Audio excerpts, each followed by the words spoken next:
Well, late last year, Malcolm Turnbull declined to reappoint Maurice Newman as business advisor to the Prime Minister. The former Australian Stock Exchange and ABC chairman joins us now. Thanks for being here.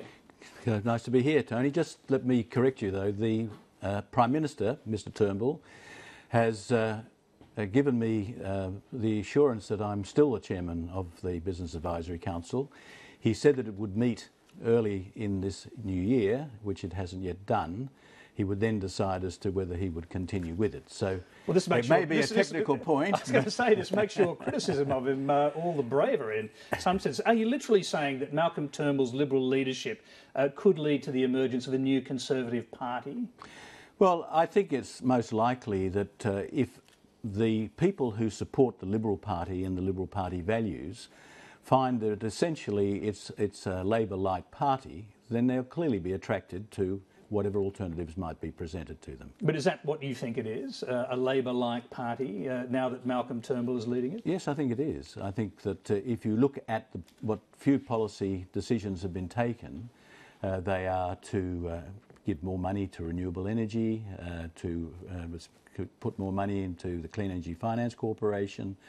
There are all sorts of things which are for bigger government, not less, and there's essentially the sorts of policies that you would expect to see Labor bringing forward.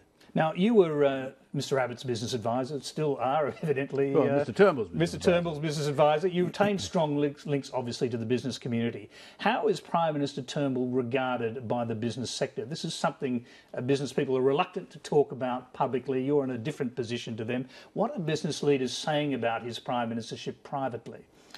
Well, I think that business people have a mixed view about Mr Turnbull. I think there's a view that he will lead them along and then suddenly let them go, and that their expectations are not fulfilled.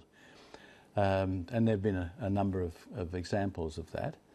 And I think over a period of time, in his Whitlam Turnbull days and in his Goldman Sachs days, I think there are people who would point to the fact that their expectations, based on what he has said, haven't actually come to fruition. So you're saying he's changed his mind. A lack of trust in the business community? Well, I think people have to speak for themselves, but I think that it's fair to say that there are people who feel that they've been let down and that he hasn't fulfilled the expectations which he led them to hold.